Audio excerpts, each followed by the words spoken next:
गिबियावनो बयखौबो आंनि चेनेलाव बरायनानै लानाय जाबाय। नोंथांमोना सानफ्रोमबोनि खौरां मोननो थाखाय आंनि एसबि रादाब इउटिउब चेनेलखौ साबस्क्राइब खालामनानै लादो।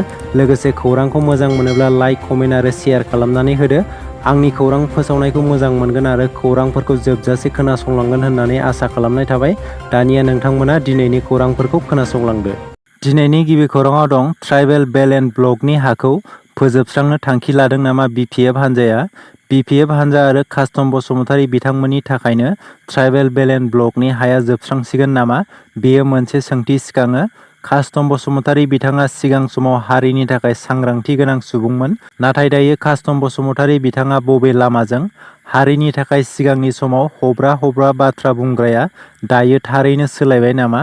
बिटिआरनि गाहाय मावफुं सोद्रोमा प्रमद बर' बिथाङा बिजिरसालिनि बिथोन बायदियै ट्राइबेल बेलेन्ड ब्लकनि हाखौ ट्राइबेल नङै सुबुंफोरा दखल खालामनानै थानायफोरखौ होखारस्रांनो आखायाव लादों।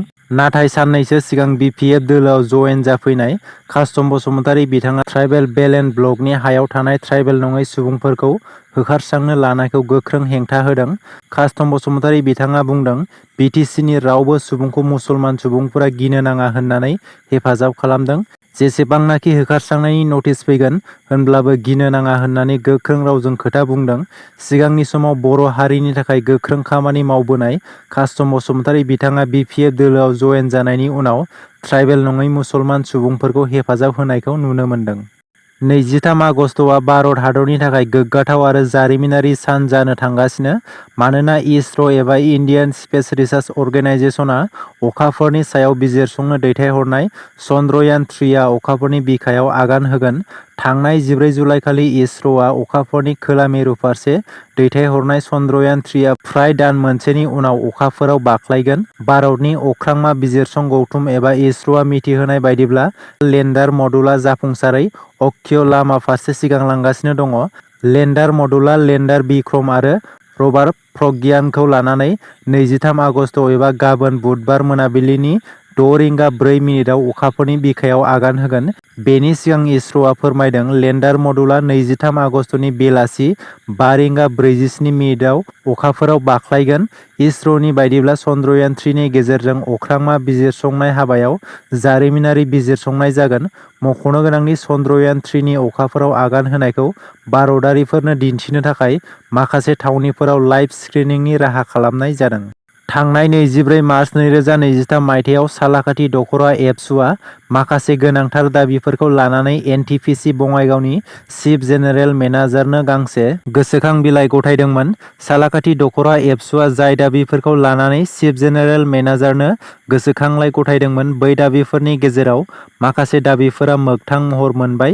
गोदानै लुफुंनाय एनटिपिसिनि आलासि जिरायग्रा न'ब्लांखौ बड'लेण्ड सोमावसारनायाव गिबि मुंख्लं जानाय मुंख्लं सुजित नार्जारिनि मुङै खालामनाय, बेजों लोगोसे एनटिपिसि बङाइगाव मुंखौ एनटिपिसि क'क्राझार एबा एनटिपिसि सालाकाथि मुं होनाय, लोगोसेनो लांदां जाना थानाय मासिफोरखौ बिटिआर ओनसोलनि थागिबिफोरनि गेजेरजोंनो थिसननायखौ लानानै चिफ जेनेरेल मेनेजार करुंकर दासजों सावरायनाय जादोंमोन। बेनि फिथाइ महरै बर' हांखोआ एनटिपिसिनि बायदि अफिसियेल बर्डफोराव बाहायजाबाय। बे जाफुंसारनायखौ लानानै सालाकाथि दख'रा एबसुनि आफादगिरि डनेन नार्जारिया एनटिपिसि बङाइगावनि सिजिएमनिसिम गोजोननाय बावहरदों, लोगोसे आद्रा थाबावनाय हाबाफोरखौबो थाबैनो मावफुंनो थाखाय खावलायहरो। बाक्सानि बरिमुगाव गोदानै गभर्नमेन्ट मडेल डिग्री कलेज बेखेवनो लानाय जादों। बे कलेजाव बर' आयदा गैयैखौ लानानै बाक्सा जिल्ला बनसुआ खेंफोरथि होदों। थारैनो बर'फोरा 6 सिडुल ओनसोलनि सिङावनो बर' बिजोंनि मोनथायनिफ्राय जानगाराव थानांदों नामा? बेनिनो बरिमुग गभर्नमेन्ट मडेल डिग्री कलेजाव बर' आयदाखौ थिसनजायैया मोनसे बिदिन्थि। मानि थाखाय बाक्सा जिल्लानि बरिमुगाव गोदानै लुफुंजानाय गभर्नमेन्ट मडेल डिग्री कलेजाव बर' आयदाखौ थिसननाय जायाखै, बेखौनो लानानै बाक्सा जिल्ला बनसुआ कलेजाव फैनानै खौरां लाफैयो। लोगोसे बे कलेजाव बर' आयदाखौबो थिसननांगौनि थाखाय सरकारनिसिम गोख्रोङै दाबि दैखाङो। इउपिपिएल दोलोआ खुंथाय गोहोआव फैयोब्ला बिसायख'थिनि समाव साख्रि होनो खोथा होदोंमोन। नाथाय इउपिपिएल दोलोआ खुंथाय गोहोआव फैनाया माखासे बोसोर बारलांबाय। बेनि थाखायनो बिसायख'थिनि समाव साख्रि होनायनि खोथाखौ लानानै गोबां गोनो गोथो थासारियाव गोग्लैदों। आथिखालनि समाव खुंथाय गोहोआव फैनाय बिटिआर सरकारा साख्रि होगोना रोखा, बे बाथ्राखौ बुंदों इउपिपिएल दोलोनि नेहाथारि राजु नार्जारिया। BPF दोलोआ गावसोरनि सरखारनि समाव सेन्ट्रेल सिलेक्शन बर्डखौ दादोंमोन। गावसोरनि सेन्ट्रेल सिलेक्शन बर्ड दानायखौ 5 बोसोर जायाब्ला सिफायनानै गोदान दाफिननो हायैनि थाखाय हाइकर्टआव केस होदोंमोन। बेनि थाखायनो साख्रिनि थिसनथाइखौ होनो हाथ'वाखैमोन। थांनाय 31 जुलाइआव BPF सरकारनि सेन्ट्रेल सिलेक्शन बर्ड दानायनि सम सिमाया जोबबाय। फैगौ सप्तानि गेजेरावनो बे सेन्ट्रेल सिलेक्शन बर्डखौ दानानै फैगौ सेप्तेम्बर दानावनो साख्रिनि फोसावथायखौ होगोन। बेनि थाखाय बिटिआर सरकारा साखाफारा जानानै दं होननानै बुंथियो राजु नार्जारिया। गुवाहाटी मालिगाव सारियालिनिफ्राय कामाख्या मन्दिरनि लामासिम गोदानै लुफुंनाय अभार ब्रिजखौ फैगौ 30 आगस्तखालि बेखेवनाय जागोन होननानै गिबि मन्थ्रि हिमन्त बिश्व शर्मा बिथाङा मोनसे टुइटनि गेजेरजों फोरमायना होदों।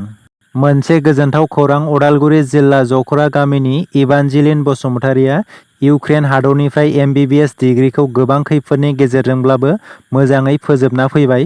अदालगुरि जिल्ला जखरा गामिनि बिफा अपुर्ब बसुमतारि, बिमा रुंसारि निबेदिता बसुमतारिनि फिसाजो इभान्जेलिन बसुमतारि बिथाङा इउक्रेननिफ्राय 6 बोसोरारि MBBS डिग्रीखौ मोजाङै फोजोबना न'सिम सफैनो हायो।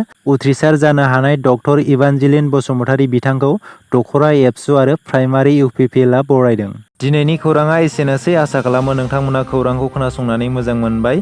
खौरांखौ मोजां मोनदोंब्ला मोनसे लाइक खालामदो। लोगोसे सानफ्रोमबोनि खौरां मोननो थाखाय आंनि SB रादाब इउटुब चेनेलखौ साबस्क्राइब खालामनानै लादो। गोजोन्थों।